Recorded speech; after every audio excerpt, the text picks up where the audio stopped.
And we are live. Cool.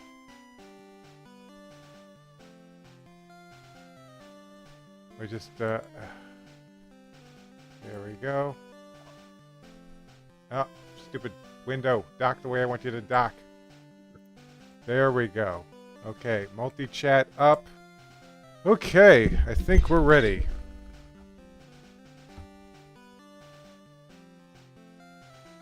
Yep. Okay, cool. I also got to share the screen with you, or you won't be able to read. Oh.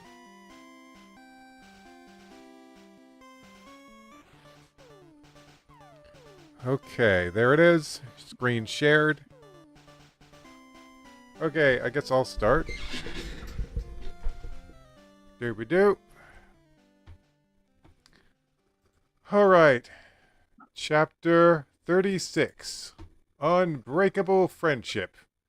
Actually, can I move this over here just a little bit? Yeah, okay, good. It doesn't look like it affects anything. Good. That way I don't have to crane my neck as much to the left side. Okay.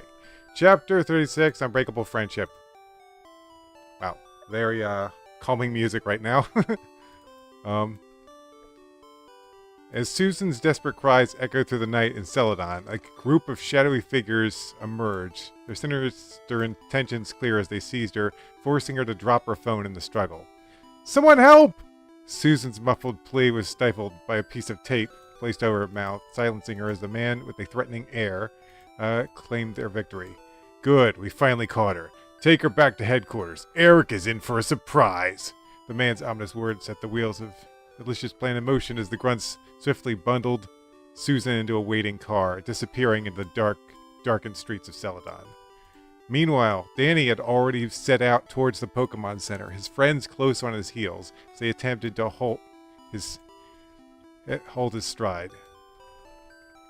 I swear, if I see that word determined at all, I'm going to kill it. Why don't you kill it? Kill it!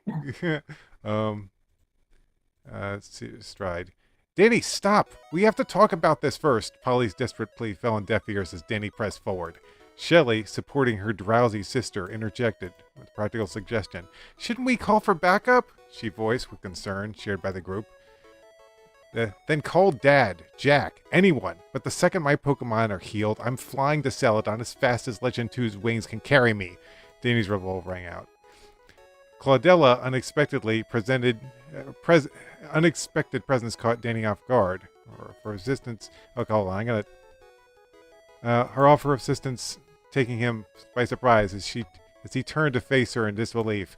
"Hey, what are you doing here?" Danny's question hung in the air, met with Claudella's resolute declaration. I can't let my new friend fight Team Rocket on his own. I want to help." Claudella's unwavering support resonated with Danny, earning a grateful smile from him. "I'd appreciate that, Claudella," Danny acknowledged, his gratitude evident. "Yeah, about that. Could you just call me Claudie instead? It's what my mom and my friends call me. At least they do if you do," Claudie said, looking happy but timid as well. Sure, Claudie," Danny replied, not knowing how much it meant to his new friend. "I'm coming with you. I still have to repay your father. I hate Team Rocket so much!" Sandy's resolve mirrored Danny's own.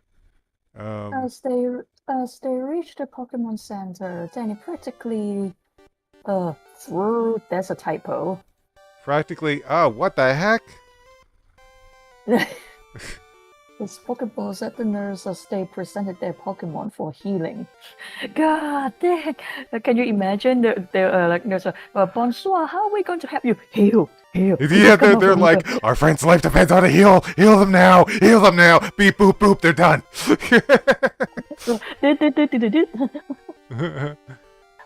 Alicia, rouse from my drowsiness in quote. What's going on? Oh, and I just want to say, hey, Yummy Turkey. That's an interesting name. Welcome to the live stream. Okay, you can continue. How did they know that Susan is in trouble anyway? Because she called them and her call was interrupted. Okay, I see. Well, that was a long time ago. It seems like the last time I read something like that. It's been a few weeks, I think. Oh, But actually, hold we on. I'm not really going to be making his pictures as much as I used to, but I did make one. So let me post that real quick. Yeah, it should be on my desktop. Boo. Here it is. There it is down there. Okay. Okay.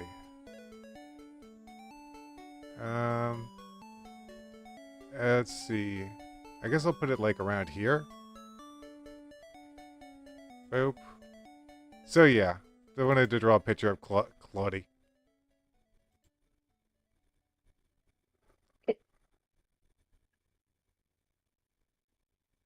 I thought she was going to look gloomier, like Gwen.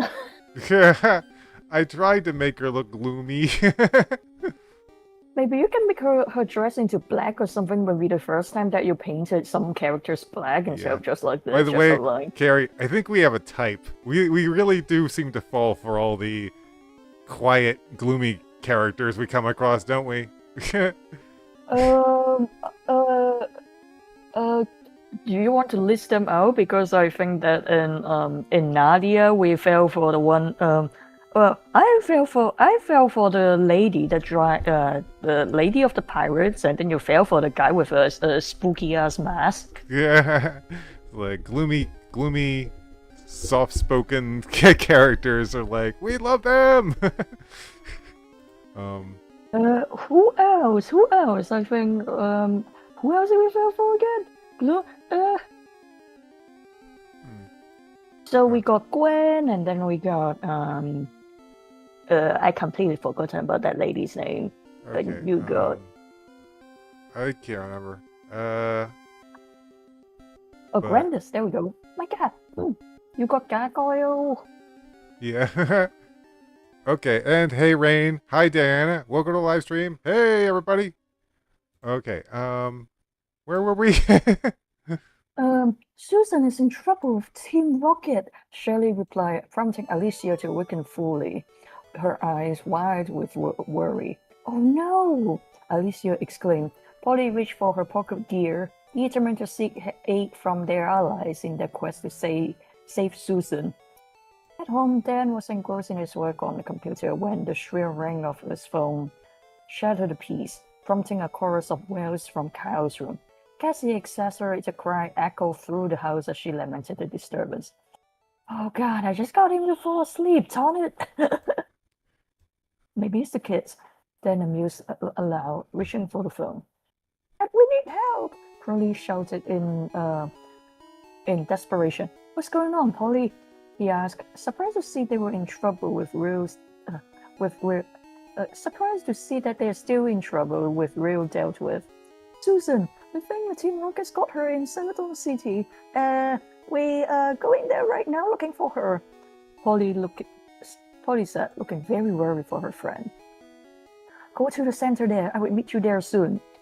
How is he going to go there though? Is he going to use teleporter or something? Whoopsie. Okay. Okay, see you soon. Polly's voice carried a mix of relief and anticipation as she hung up, leaving Casey with questions swirling in her mind as she entered the room. What's that all about? Casey's incredibly holding Kyle in her arms and looks restless. Polly and Danny and Polly's friend Susan May have been taken by Team Rocket in Celadon. I have to go. Dan said, standing up and looking ready to head out to the store. Please call Jack before you go. It will put my mind at ease. Cassie said, looking very concerned. Elsewhere, Rio was bidding farewell to Linda at the gym, their day in training coming to a close. I had fun today. Rio's admission was met with a playful suggestion from Linda, her smile holding a hint of mischief. Maybe next time you can take me to a nice restaurant or something, she teased, a blush creeping under Real's cheeks at her suggestion. Just as they were about to part ways, the phone ring pierced the air, drawing Linda's attention as she entered the phone, professional tone of the gym. Hello, Late River City Gym. Oh, I also want to say hello, Rarnar. Interesting name. Welcome to the live stream. Next time you can take me out to the nice restaurant or blah blah blah. I read that. Hello, How can Light I River help you? City Gym. How can I help you? Linda greeted, not expecting anything too important. It's really important! I like that. I'm just not really expecting anything too important. This is important! The Team Rocket may have kidnapped Danny's friend Susan and Celadon. Dan's urgent tone conveyed the gravity of the situation. From the explanation of shock from Linda. Team Rocket kidnapped someone? The disbelief echoed through the gym, catching Rill's immediate attention. Without hesitation, Linda swiftly provided Dan with Jack's Pokegear number. Thanks a bunch, Linda. Goodbye. Dan's gratitude was evident as he ended the call, leaving Rill intrigued by the exchange. What was that about? Rill inquired.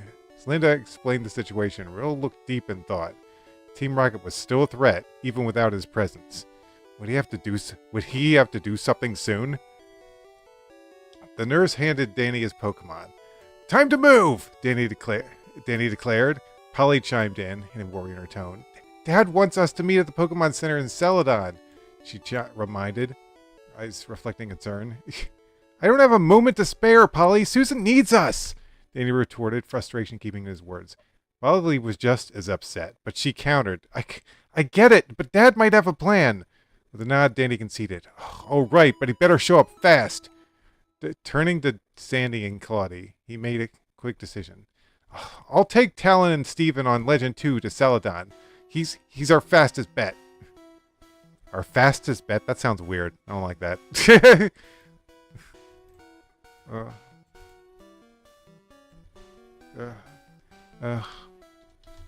get there super fast. There we go. That sounds better.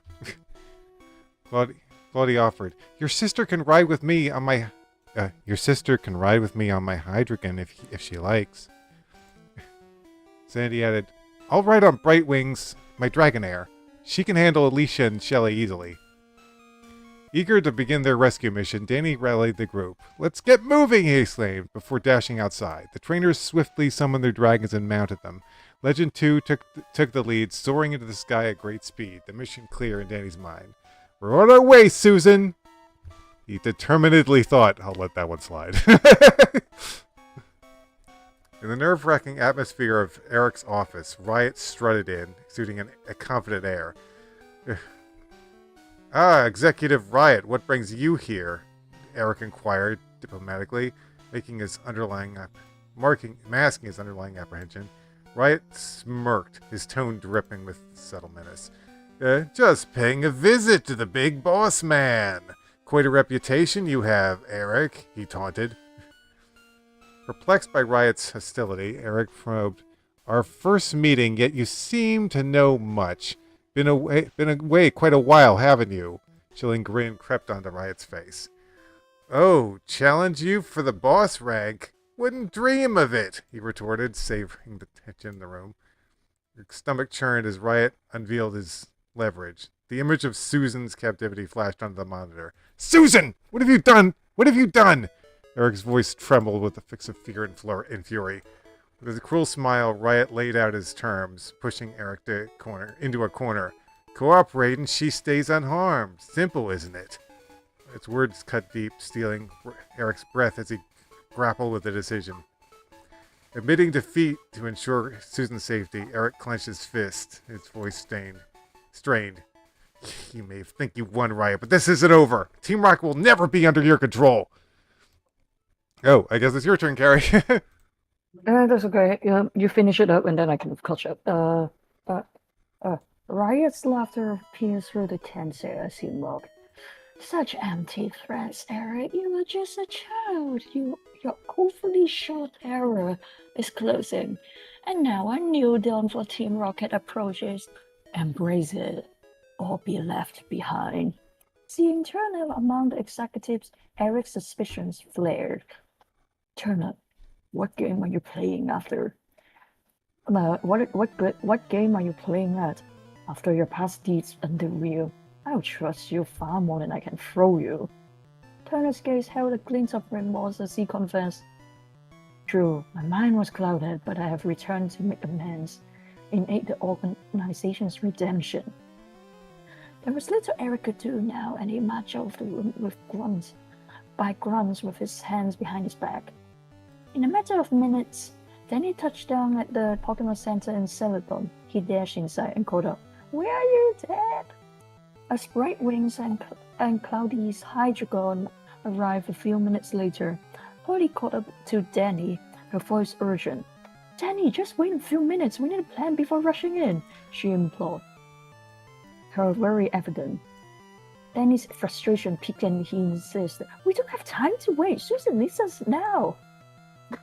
Polly's agitation grew as she pointed out, "You don't even know where to start, Danny. We need a strategy, not blind rushing." "Anyway, it's better than going nowhere," Danny retorted.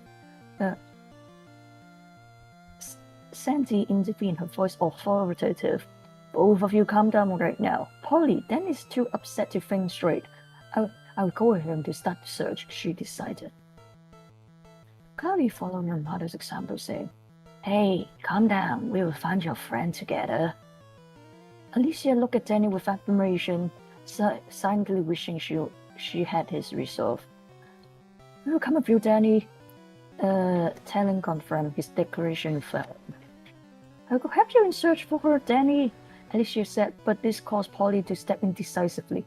"You and Shirley stay with me. It's too dangerous for the two of you in the city at night," she stated firmly, prompting a wave of disappointment from Alicia. "So it's decided then. Come on, let's find Team Rocket." Guys, that is... you guys are only 10 years old and you're split up in the middle of the night. Yeah.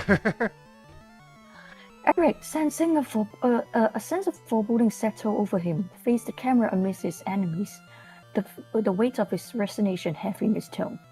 "Attention, all Rocket members. Today I step down as your leader," he began, his tone somber. "Personal matters compelled me to relinquish my role as the boss of Team Rocket. I now throw my support behind Executive Riot as my successor." Riot's smart figure appeared on the screen. "Thank you, Leader Eric. As your new boss, Team Rocket will rise to unmatched power. No more leniency towards meddling trainers. We'll do what is necessary," he declared, his gaze piercing. Riot turned to Turner, his intentions darkening in the air. "Indeed, we will train to strike with lethal precision," Turner added with a chilling edge to her voice. I don't think that what? Well, other than that one time we see that poor luxury dying in the show. I don't think we have seen people literally died. Yeah. It's like... oh, you mean talking about the Pokemon anime? Yep, and also other than the other characters and also Pokemon being killed by AZ. There has been character deaths shown, but it was mostly actually in the Pokemon Sun and Moon series, and it was always handled with like, this is death. We got to take this seriously. Well, excluding the guys that AZ killed, and also Lysander. Oh yeah. Well, when it comes to the past, who cares? Yeah, we could say as many people died. It's like we could say as many people died as we want. It was in the past. Outraged, Eric rose to his feet, confronting Riot head on. "You're out of your mind, Riot! Now you're gonna kill people!" he exclaimed, his voice commanding attention. The feet abruptly cut, signaling a dire turn as the two executives restrained Eric, preventing him from reaching his Pokeballs. But Riot only laughed and leered at Eric. Giovanni's downfall was a lack of ruthlessness. If he had played dirty and killed Dan Dragons, then he would have still be our boss today. "You're deranged. Release Susan now!" Eric demanded. "Let's visit your friend." "But suspense is half the fun," he sneered. The executive cuffed Eric's wrist, coercing him to accompany Riot. As the search group... When did Riot appear? Seems like a very long time ago. Wait. What was that? When did Riot appear? Because I feel like he appeared in, I don't know, like when they are still fighting Ryu or something? He's kind of a newer character. I didn't really focus on him. Basically, the story was set up so that there would be some guy trying to take advantage of Susan to gain power over Eric. But I did. But back then this was like long time ago before I started rewriting. I had no idea. I had already forgotten, for the most part, what I was going to use him for, or if he had a name at all. So I just kind of came up with one on the spot. Also, dude, I thought that you actually are going to do the gargoyle impression on Riot, but he seems to be more maniac. He seems to be more maniac. Is that the word? Maniac than gargoyle? It's like, well, Gargoyle is super mean, but he doesn't show his emotions. Yeah, he's quiet. He's very quiet. He's very quiet and cool and collected. Is like, yes, I am completely in control of this situation with nothing to worry about. Only that one time he got blasted by a cannon. He was like, "What?" No, actually, even then, he was like, preposterous or something. He's like that. I was like, what, dude? Have a reaction. Oh my gosh, could you imagine if Gargoyle did reaction videos? It's like, today we're reacting to this Nintendo Direct. Do you want to do the impression from now on when you're reacting to Nintendo Direct? No. But I might do some video like that someday. Anyway, oh wait, is it? Am I reading right now? Yeah, I think that is you. It's you. Okay. The search group for Team Rocket split into two. Danny, Claudia, and Sandy set out towards the east side of the city, while Steven and Talon ventured elsewhere. The city streets, quiet in the late hour, echoed they're little kids running around in the middle of the night, but at the same time, Danny's got a giant dragon with him. I don't think he's gonna get mugged. or something. Especially it's Legend 2. Yeah. Man, I'm still salty that in the portal before we left for it, we could have catch what's the thing called, a shiny one, but then we didn't. Oh yeah. The search group for Team Rocket split into two. Set out to the east side of the city while Steve and Talon ventured elsewhere. The city streets were quiet and late night, with the footsteps as they scoured for any hint of Susan's whereabouts. Exhaustion tugged at Danny, evident in the weariness that crept into his actions. You look tired, Claudia observed. Brushing off his fatigue, Danny insisted, I'm okay. I just need to find Susan. In a sudden break, Danny's Pokegear buzzed, signaling a potential lead. Danny, we've got a possible sighting of Susan in our area. Steven's voice crackled over through the device. Excited by the prospect, Danny assured, we're on our way. With directions in hand, they hastened towards the opposite side of the city. Meanwhile, Susan struggled against her restraints, her muffled protest through her gag echoing in the dim room where she was held captive. The door creaked open, revealing Eric, pushed to the ground unceremoniously. I think I said she was gagged, so how is she able to talk? I guess I forgot that. Whatever. Maybe somehow she moved enough and then she let loose. Okay, I'm gonna say it. Cried out upon seeing him and working off her gag. There we go. That saves it. Right, it's huntered in, releasing. Oh wait, no. Oh wait. Hold on. Cried out in a muffled voice. Riot sauntered over, releasing her gag with a chuckle. Eric, why are you dressed like that? Did you lie to me about Team Rocket? Susan questioned him, hurt clouding her eyes. Eric's submission only fueled her anguish. Yes, I did. I'm sorry, Susan, Eric confessed, his remorse apparent. Frustration and heart broken, Susan's tears welled up. I trusted you! I thought you would change! She lamented, her voice choked with emotion. Riot interjected with a sinister smile, redirecting Susan's focus. Your personal history is far more intriguing, Liliosa Luxa, he revealed, leaving Susan bewildered. Wait, don't tell her, Eric started. One of Riot's executives delivered a swift, punishing kick, sending Eric crashing to the floor at Susan's feet. Susan's eyes blazed with defiance as she rejected Riot's claims. That's not my name, she asserted firmly, refusing to succumb to the narrative being spun around her. Riot Undeterred by Susan's protest, leaned in with a sinister grin. Oh, but it is, my dear, he insisted. Your past is not what you believe it to be. When you first... let's see. When you first dated, you mentioned, Eric, that you were found by your adopted sisters in Eckerteek, correct? He probed, his eyes boring into Susan's. Susan, her breath caught in her throat, nodded hesitantly, unsure of where Riot's line of questioning would lead. How did you know that? She asked. I had you under surveillance, but that doesn't matter, Riot continued. But someone had to leave you there. Imagine my surprise when Eric dug through countless records and under... Sorry, stupid bug flew into my cheek. I think that was a bug. Dumb bug. Unearthed a fascinating connection. Okay.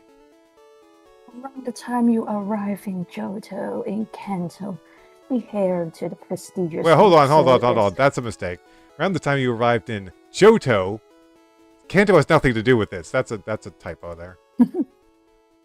Yep. In Johto, they head to the prestigious Luxor estate mysteriously vanished after Mr. Luxor's demise, and the resemblance, my dear Susan. Riot's smirk was sickening to watch. Eye color, hair color, and more uncanny. Wouldn't you agree? Riot held out a photo of a man Susan had never seen in a suit. She suddenly saw the resemblance between him and herself. The puzzle pieces of her past were rearranging themselves. With fewer pictures she was unprepared to face. Her gaze flitted between Riot and Eric, a whirling of emotions raging within her. Turning towards Eric, her voice trembled with a mix of hurt and accusation. Eric, why did you? She started, her trust in him shaken by the revelations that engulfed her. Eric met her gaze with pained eyes, voice fit heavy with regret. If I could help you to find your parents, I never wanted to hurt you, he confessed, looking very remorseful. The Luxor family was one of the richest families in all of Kanto, outdone only by the Hold on. That's another mistake. Man, Kanto just keeps cropping up. Hold on. Mm-hmm. It's supposed to make them seem like they moved to Johto after some time from Kanto. It's one of the richest families in all of the world. Because they're not actually from Kanto, they're from Galar. Ooh, they are British? You said Surprise! The kimono girl was British the whole time. Are you trying to do the Monty Python impression or something? Surprise! No one expects a Spanish Inquisition. No one expects the Luxor family from Galar. I don't think that's how you say it, but okay.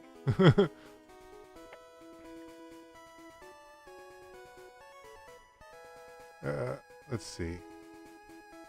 I'll scroll it down a little bit. Okay, you're like here, I think. Yeah. I wonder how much money we can get for you, Leviosa. Riot's callous disregard for Susan's feelings only fueled her defiance.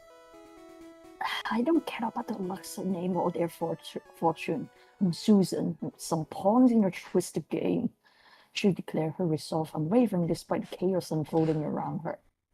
In a final act of cruelty, Riot dismissed their protest with a callous kick to Eric. Stop! She implored, her voice cracking with desperation as the floor closed behind Riot. The door closed behind Riot, leaving her and Eric left with a shattering remains of trust between them. Me and the group finally met up with Stephen and Talon. Still, the clue the clue only gave them a general idea where to look for Susan. Darn it! I wish I knew more. Danny vented his frustration, pacing back and forth in worry. It's better than nothing, Stephen offered, his tone calm amidst the growing tension. Danny's anxiety was bubbling to the surface. He can't do this to himself anymore. Cloudy interjected, her voice filled with concern. With a decisive gesture, she summoned her Lillian and commanded, "Sleep powder now." Before Danny could protest, a gentle embrace of sleep enveloped him, his features softening as he drifted into slumber. Talon swiftly caught him, a look of understanding crossing his face as he realized the depth of Danny's exhaustion. "Come on, what's the big deal?" Stephen held a hint of frustration questioning Cloudy's actions. "He's clearly exhausted and not thinking clearly. He needs rest." "You could use some rest too, dear," Cloudy stated matter-of-factly, a yawn escaping her. Sandy chimed in, placing her hand on her daughter's shoulder. "You're right. I will take him back to the center," Cloudy decided, hoisting Danny onto the back of her Hydra gun. With a powerful flap of wings, they soared into the sky, leaving Stephen and Talon to continue the search. "We'll call you if we find anything." Sandy's voice fell behind them as they disappeared into the horizon. The journey back to the Pokemon Center was swift, Hummified Dragon's wings lulling Danny into a peaceful slumber. On their arrival, Cloudy finds Shelly and Alicia already fast asleep. The farms curled up in a quiet repose. Polly, on the verge of exhaustion herself, hesitated at the notion of rest. Hey, let's get some rest, Cloudy suggested, her voice gentle yet firm. "But if we..." Polly's words faltered, and she almost fell asleep sitting there.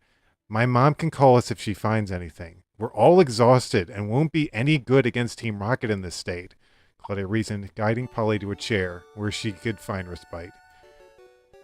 "Thanks, Claudie," Polly said. She settled in, fatigue tugging at her consciousness. Claudie had her Hydreigon carry Danny and Polly to the comfortable couches. The warmth of the Pokemon Center wrapped around them like a protective blanket. Yeah, because, like, when they were wrapping up their battle at the gym, it was already, like, it was already getting really, really late. Way past their bedtimes. So yeah, they all had to sleep at some point. "What do you mean you can't come?" Dan's voice brimmed with exasperation as he engaged in conversation with Jack over the Pokegear.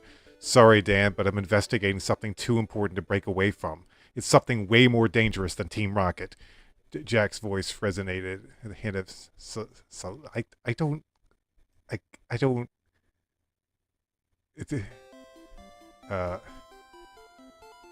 I'm just gonna change this. How this says this doesn't sound right to me.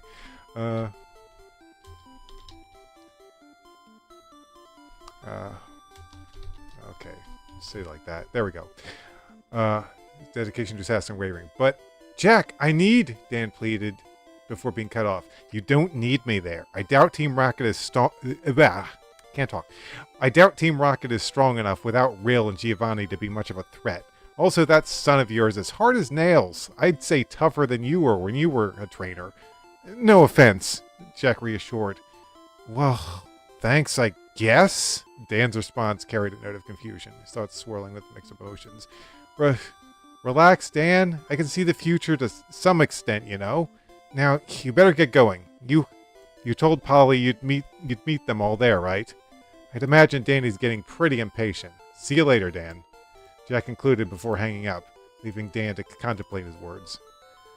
"Guess it's up to me," Dan murmured to himself, wondering if he was truly up to the task. Fortunately, he was already prepared. His loyal Pokemon were by his side, ready to fight Team Rocket once more. Legend stood steadfast at his side, nodding in approval. "Okay, boy, let's go to Celadon City," Dan declared. Susan remained silent, her emotions churning beneath the surface. Eric, seated on the floor, dared not meet her gaze. A cloak of shame draped over him.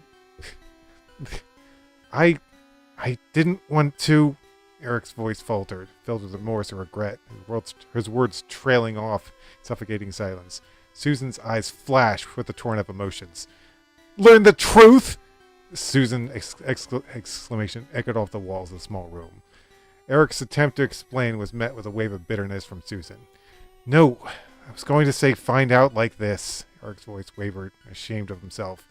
Well, whatever. None of it matters. Also, I guess this means my biological dad died, Susan said, but the words made her uneasy. Why was she able to say them so easily? It must be because she didn't know him. He wasn't in her life. Yeah, and no one knows how it happened. Eric's voice was tinged with sadness, a somber acknowledgement, lingering mysteries that shrouded her past. Do I have a mother? Her voice trembled. Stepmom. She lives on the estate now in Galar. Eric's reply was swift. He felt he owed it to Susan to give her everything. Well, what happened to my mom? The one who gave birth to me, Susan asked, sounded exciting, but scared as well. She died not too long after you were born. Eric's response was gentle but final. All the revelations proved too much for Susan to bear. Her facade of composure crumbling, and the tears threatened to spill. So, I'm an orphan after all? Great! Her voice wavered. The insurance on stretch on almost suffocating. A stretch on a suffocating void. You know, I always wanted to know where I come from, but now I wish I never knew. Susan's words hung heavy in the air, a lament for the innocents lost in the wake of the harsh troops. Ah, that's a game name reference. I'm sorry. Eric said, unable to meet her eyes. Don't care. Susan's voice turned cold. With that final exchange, the room fell into a deep silence. Once more, the echoes of the past reverberating in the hollow space between them. Wait, so they are siblings? What? Can you go back? Go back. So indeed, she's. Do I have a stepmom? She lives in Color. Okay. Right. So, basically, she learned that her mom and dad died. She has a stepmother who lives in Galar, Rip. basically. Okay. With that final exchange, as the first strangers of sunlight pierced through the darkness, Stephen and Tanner searched yielded a promising discovery. This is it! Stephen exclaimed, lifting a cracked poppy gear phone from the ground. Isn't just the right area too? Tylan chimed in, a glimmer of hope kindling in his eyes. I'm calling them, Sandy declared as she reached for her phone. The piercing ring of Danny's pocket gear shattered the tranquility of his sleep, jolting him awake in a panic. What? Why am I here? Danny's voice quivered with confusion, his mind struggling to catch up as he fumbled for his ringing phone. Hello? He almost shouted into the receiver. Danny, come meet us in the Celadon department store. We may know where to find Team Rocket. Sandy's voice crackled with excitement and purpose, cutting through the haze of disorientation that clouded Danny's thoughts. Okay, I'm coming. Need to grab your breakfast and brush your teeth, dude. Yeah. Danny's response was swift as he hung up, the gravity of the situation propelling him into action. Surveying the slumbering forms of his friends and family around him, Danny raised his voice. Get out, everyone! We may know where Susan is! Pauline and Cloudy slowly stirred from their sleep, roused by the urgency in Danny's tone. Oh, then let's go! Polly shouted. I think is that a typo? You in Polly you said police. Oh yeah, it's not polish. It's not a. She doesn't possess the word shout it. It's my word. Like Samuel L. Jackson with mofo. Okay, here we go.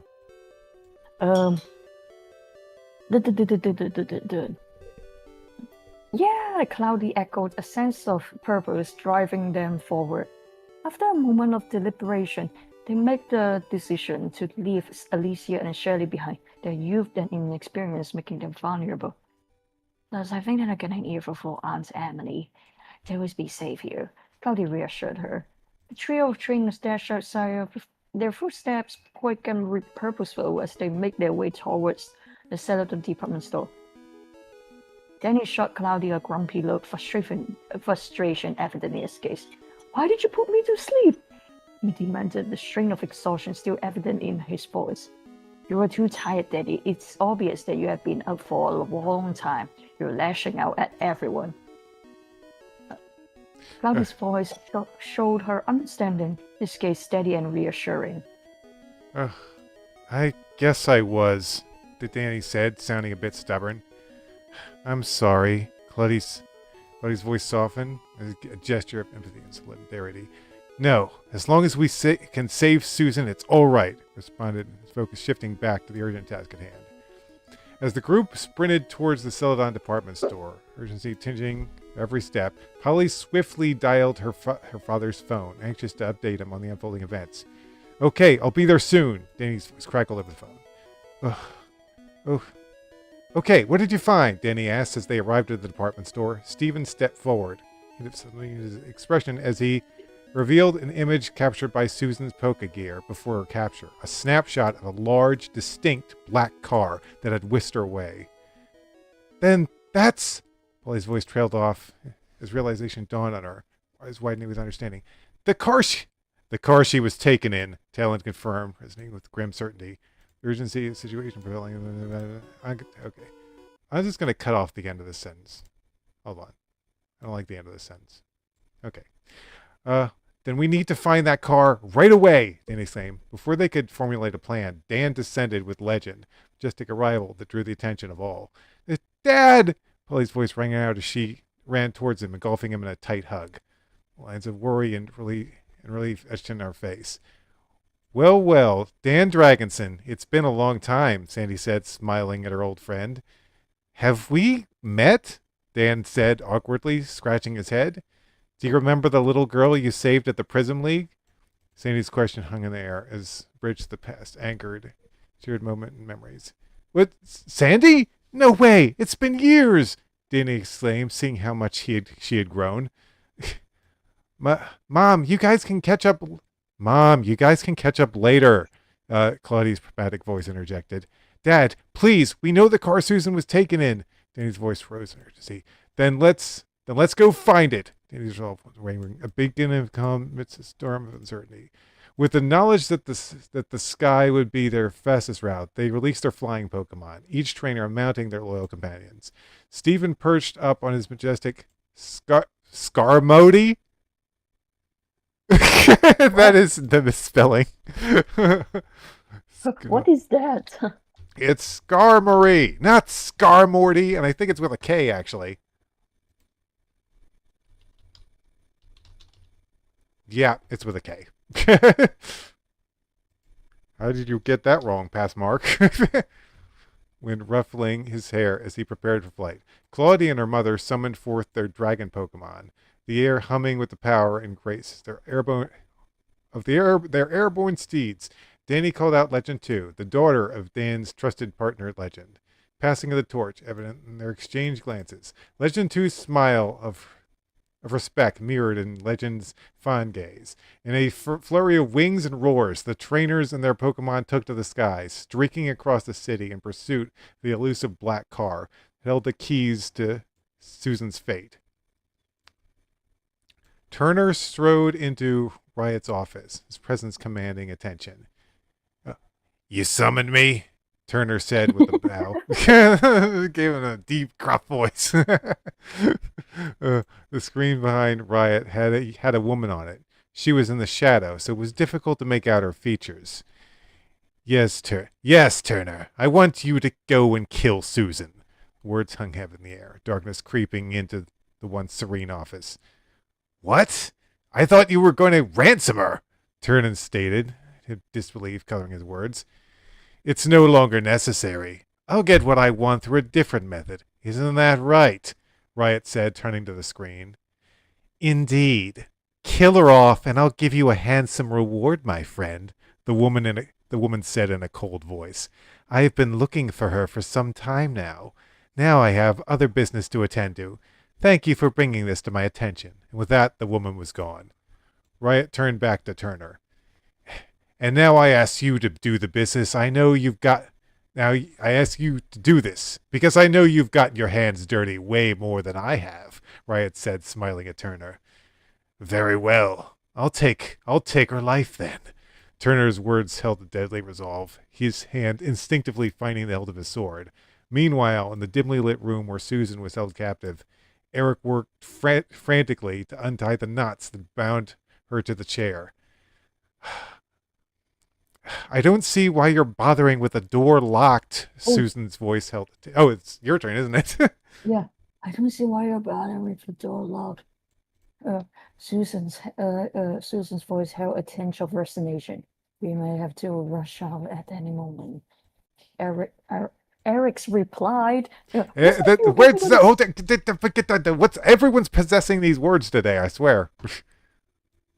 Yeah, what is happening?"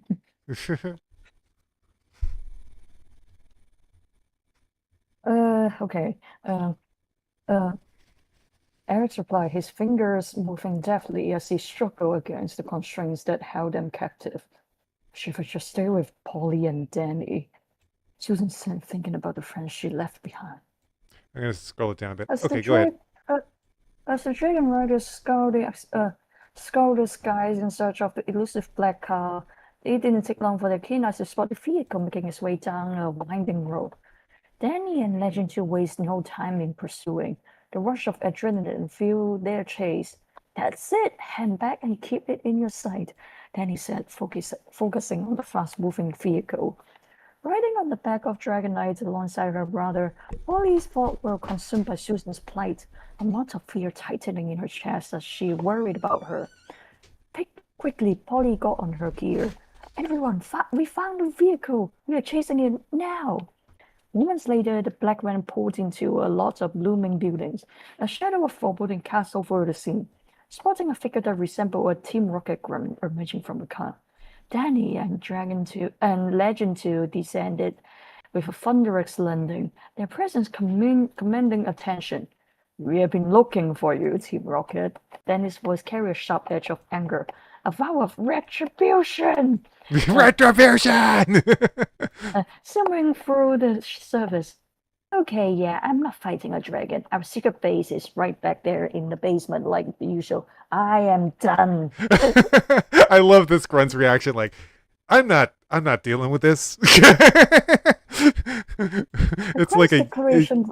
It's like if Link showed up with like a giant robot and a bunch of spirits and like loaded in armor, and the Yiga clan member was like, "Yeah, no, so our base is back that way." I am not dealing with this. Well, I don't have time to do it with this. Okay, so we're like, Let's see. Hold up. Well, that was easy. The grunt's declaration rang out as they make a swift exit, leaving a trail of dropped supplies in their wake. Before Polly could interject a word of caution, Danny's next command cut through the tense atmosphere. L2, smash right through those doors! The abrupt order elicted a scream of surprise from Polly, the sudden turn of events catching her off guard. In a daring display of power, Legend 2 propelled herself through the front of the building, crossing the launch area and startling the unsuspecting rocket grunts within. Are you crazy, Danny? Polly's shock reverberated in her voice. Danny's resolve, however, remained unshaken as he strode towards the desk, seizing the intercom. Listen up, Team Rocket! Danny's voice reverberated through the building, a declaration of defiance that echoed through the halls. We are here for our friends, so don't get in our way. This time, no mercy for the grunts! With a resounding slam, Danny has made his stance clear. What? As Danny's resounding voice echoed through the building, Susan's heart soared with hope, a smile appearing on her face for the first time in hours. Danny's here, so probably Polly too, she said, struggling to break free now that she knew rescue was coming. I guess I should have seen this coming. Eric's tone held a hint of admiration for his foe. The ropes binding Susan fell away, setting her free from the confinement, a newfound sense of liberation flooding her being. Okay, finally free, other than that stupid door! Susan's word carried a mix of frustration and gratitude, chuckle escaping her lips as she stood tall, ready to face the challenges ahead. Meanwhile, Turner's smile held a dark edge of anticipation as he tightened his grip on a blade. glint of menace in his eyes as he faced the bewildered rocket grunts before him. No mercy for grunts. Oh, what a nice idea that boy has. Turner's words dripped with a cold satisfaction. With a swift motion, he pointed his blade towards the unsuspecting grunts, silent warning of the impending storm about to be unleashed. As the grunts throughout the building started to panic, Riot I was think that in you forgot the word grunt, the grunts. Wait. Did I say You just grunt? say the as grunts throughout the building.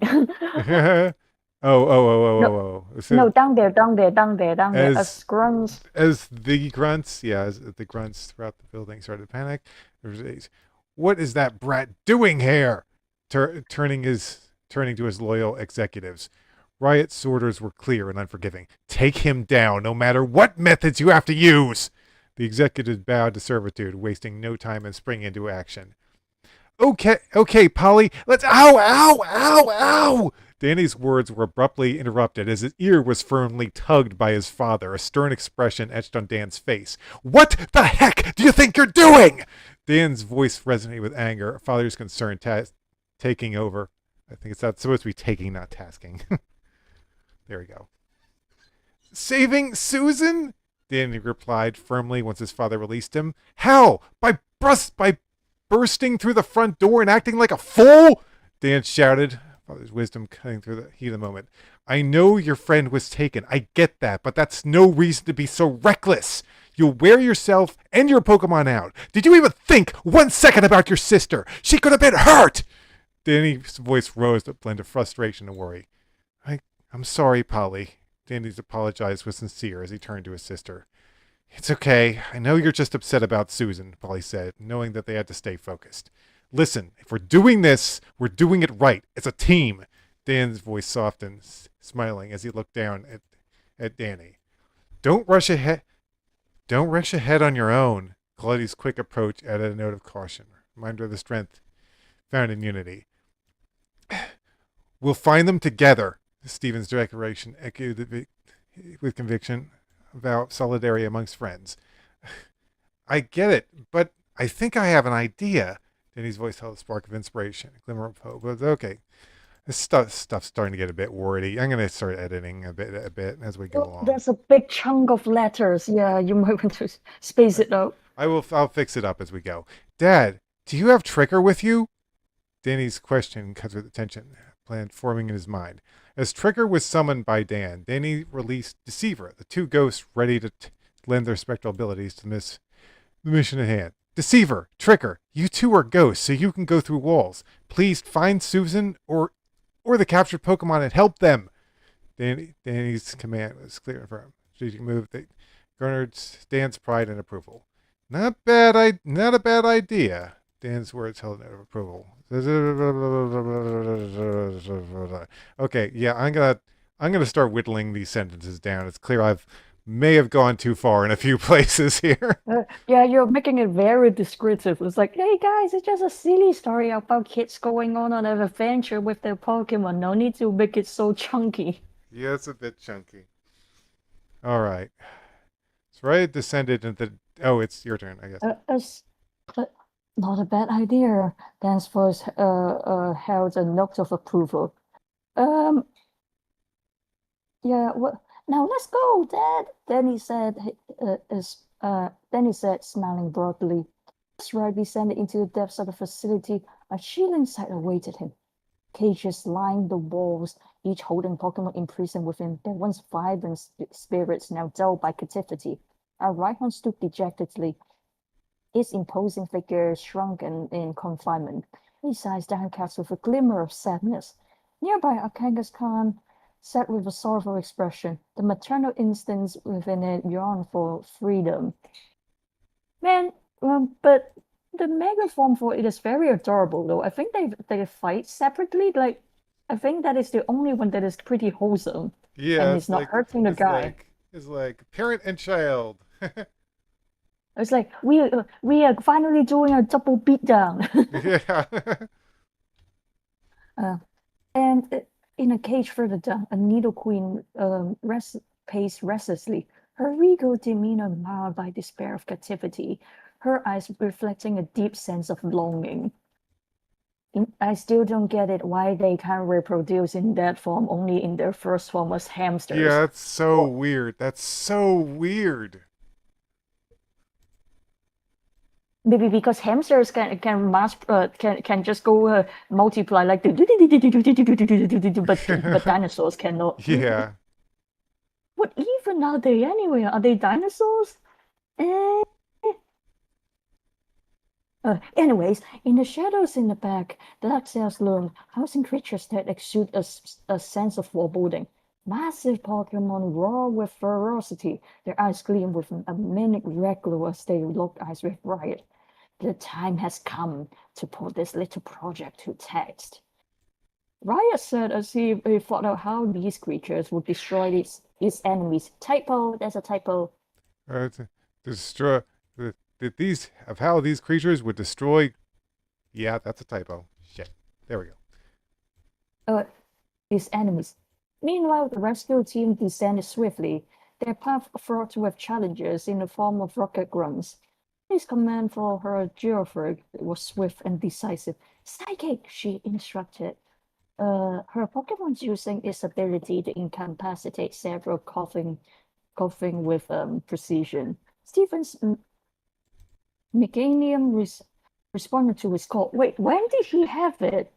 He's a rock dude. When But did he Steve, have it? this Oh, is he's a steel Steven. guy. This is Steve.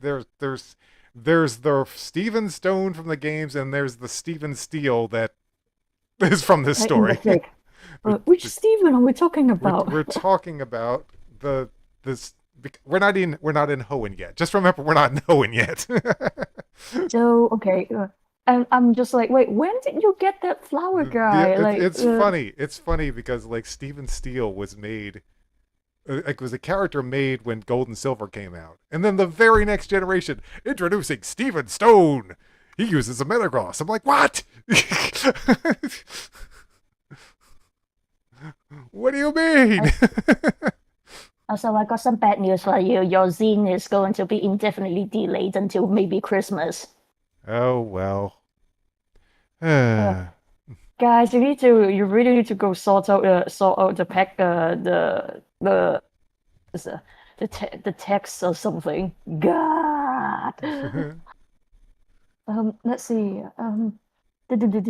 As sharp leaves cut through the opposition with ease, Sandy's Dragonair, bright wings coiled around multiple Raticate upon her command. Its rep technique proving effective in defeating the adversaries. As the team showcased their prowess in battle, Cloudy and Danny were prepared to join the fray, only to be halted by Sandy's words of wisdom.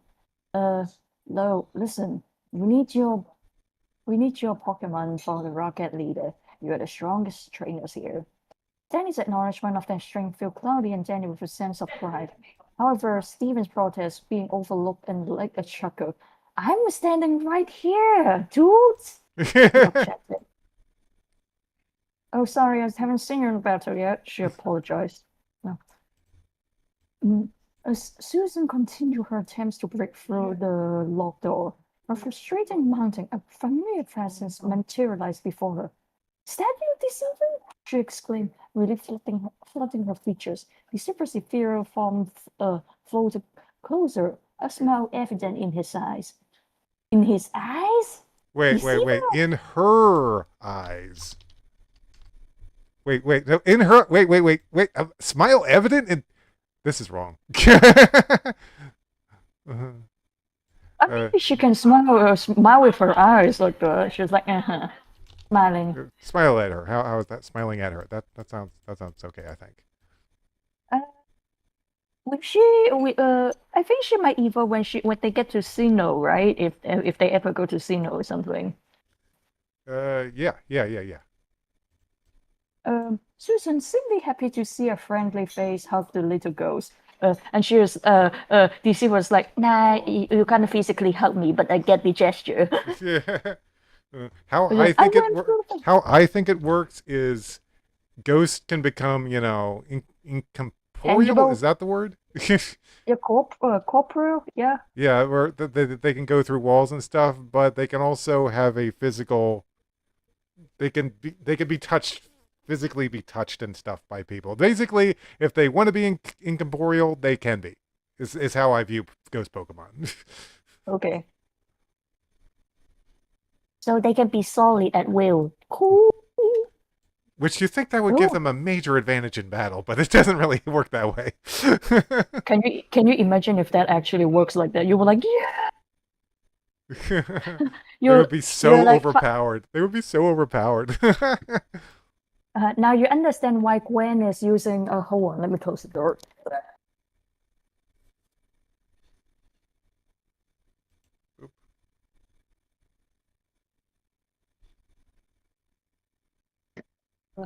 You probably understand why Gwen is using ghosts. You were like, yes, yes, yes, yes, yes. I mean, Yeah. Lambert can go through walls. He seemed fine enough. Yeah.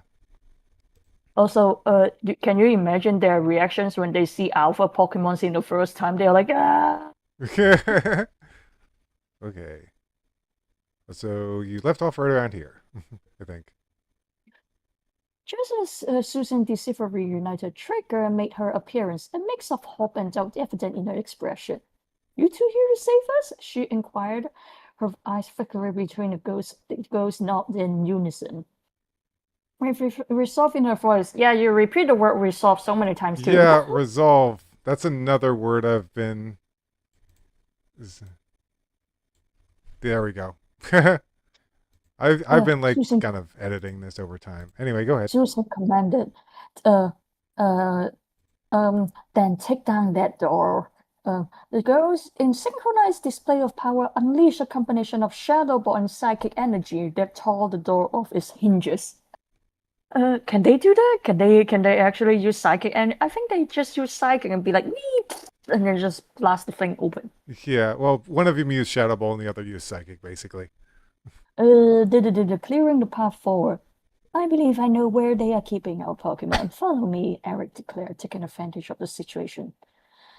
Uh, Susan, still seething with anger, said, okay, after I get my Pokemon back, I don't want to see you anymore. I understand, Eric replies, his gaze reflecting melancholy.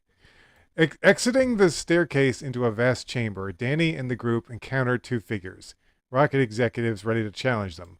One was a tall, imposing man, radiating Oh, menace, while the other was a smaller but no less intimidating woman.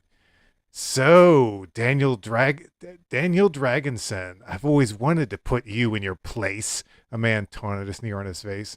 The woman chimed in with a mocking tone. Is that the Viridian gym leader? You're no Giovanni. Sandy, never one to back down, retorted, Nor would I want to be. Sandy turned to Dan with a sense of duty. Uh, uh, Dan, this is our job, she affirmed, emphasizing the importance of the mission. Yeah, I know, Danny acknowledged, turning to his children. Take your friends and find Susan. Don't forget what I told you, Danny. Don't be reckless, his parental concern evident in his voice. Polly and Danny nodded as they hurried ahead, following the path to find Susan and the missing Pokemon. The male executive, eyeing their departure, sneered. Is it okay to let them go like that? The big man did say. The big man did say to. Sorry, I'm misreading the sentence. The big man did say to stop them at any cost. Huh. Those brats mean nothing to me, the male executive dismissed, focus wavering on the imminent battle. Right now, all I want is to crush the mighty Dan Dragonson into the ground. Dan, undaunted by the looming confrontation, drew forth Legend, his loyal companion, while Sandy summoned Bright Wings, her steadfast partner. I think I'll stay standing, thank you very much, Dan declared, glaring at his opponents. Standing, if he is actually making it into a dead joke or something. uh, as Danny and Polly rushed through the corridors of the Shadow Building, accompanied by the friends, A lingering sense of unease settled over them. The absence of any apparent resistance was eerie, setting their nerves on edge. However, their unsettling discovery around the corner shattered any semblance of calm they had left. Before them lay, okay, this is about to get really dark, folks. um, Before them lay a grisly scene.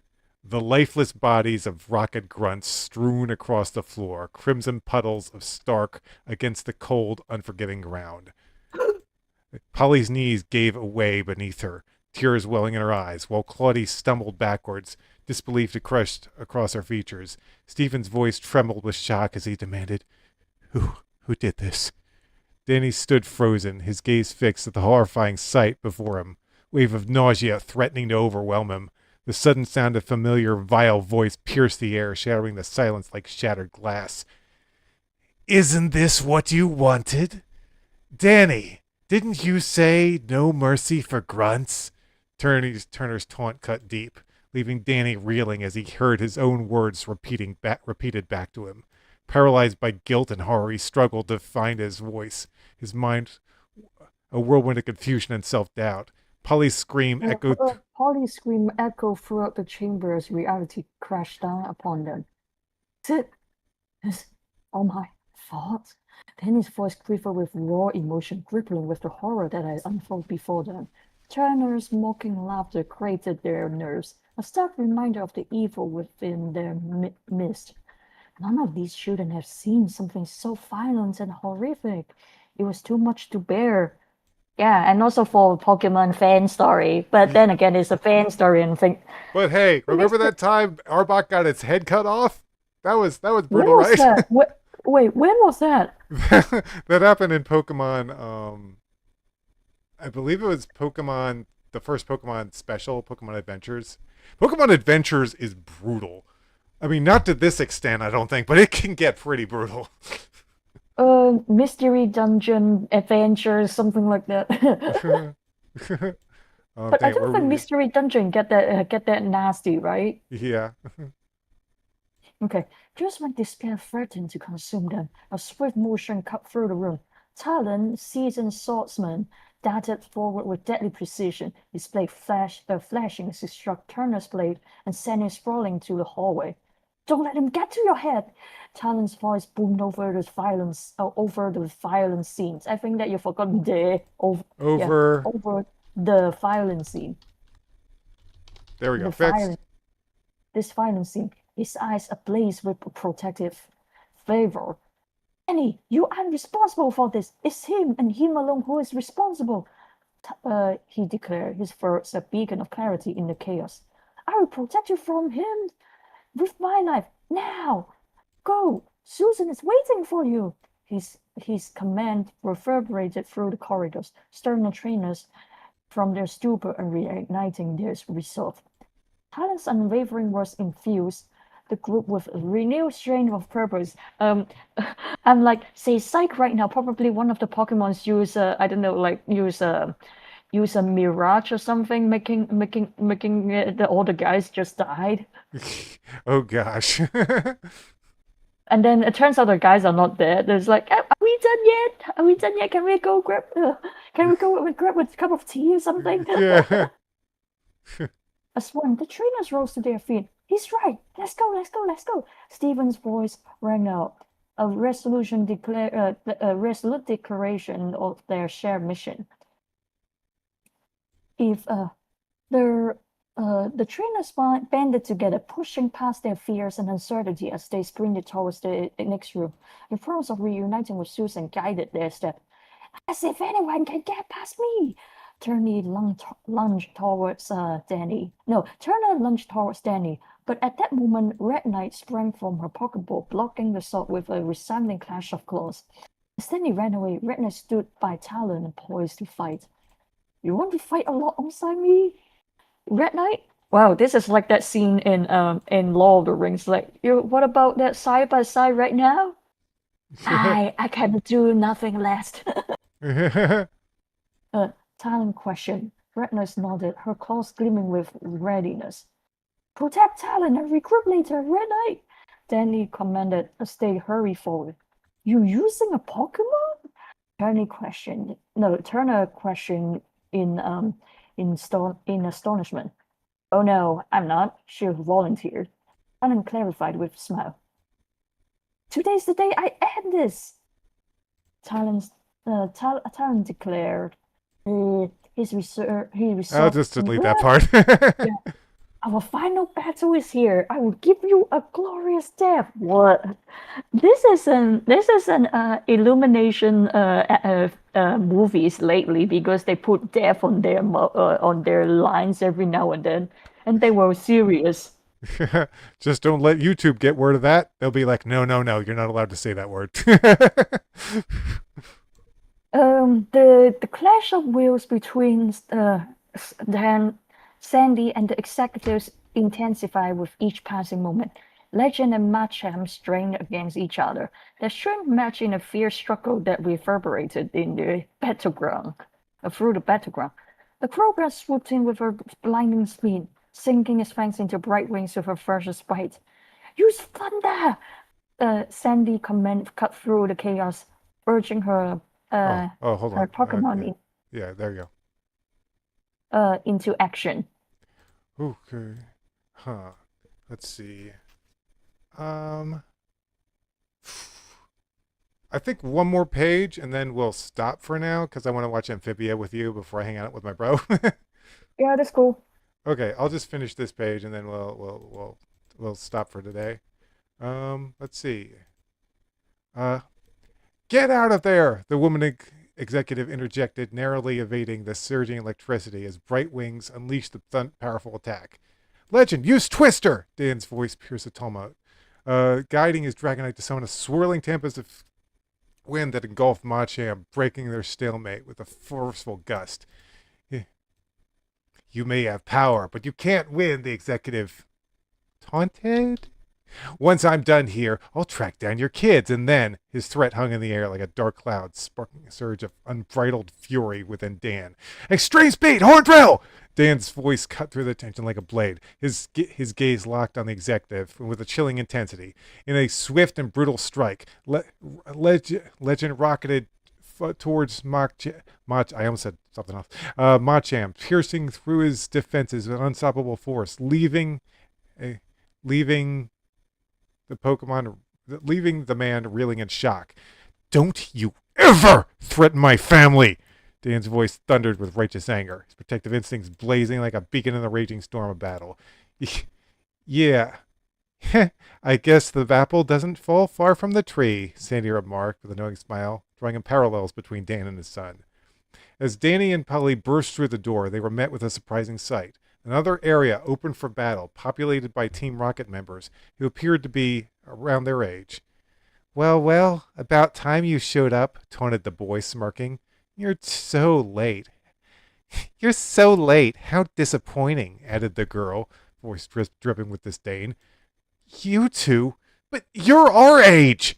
Danny exclaimed, incredulous at the youthful faces before them. So what if we're young? Talented trainers come in all ages. My sister and I have been the best at stealing Pokemon, the boy boasted, his eyes gleaming with mischief. I love the way those little kids cry, the girl remarked coldly, shocking Polly. Someone needs to teach these two a lesson, Polly declared, her fiery spirit rising to meet the challenge. Their arrogance is really ticking me off, Stephen chimed in, his resolve matching Polly's. Let's do this, he suggested. Polly and Stephen called forth their trusted allies, Smeargle and Crusher, prepared to face their youthful adversaries head on. Oh, how cute. They think they can win, the little girl sneered, her demeanor oozing arrogance. Go Granbull, she commanded, sending out an opponent onto the battlefield. Not so fast. Go Octillery, the boy countered, releasing a Pokemon of his own with calculated precision. As Danny and Claudia attempted to bypass them, the boy revealed the trump card. Okay, you know what? A Scyther appeared with deadly intent, launching a surprise attack on Danny. I guess we'll leave it at that cliffhanger. So, yeah. Things are getting intense! You might have to read this soon or something if you want to catch up with us. Yeah. we'll definitely. I think I was putting it off because I was drawing a picture of Claudie, but I'm not gonna be drawing pictures anymore. At least not as often. I might draw them if I introduce a new interesting character, but yeah, I kind of want to keep us reading this stuff. Yeah, let's keep reading it. Thanks for watching, guys. Okay, we'll see you next time. I guess we're doing Zelda tomorrow? Yeah, we can do that. We can do that. Yep. Okay, see ya.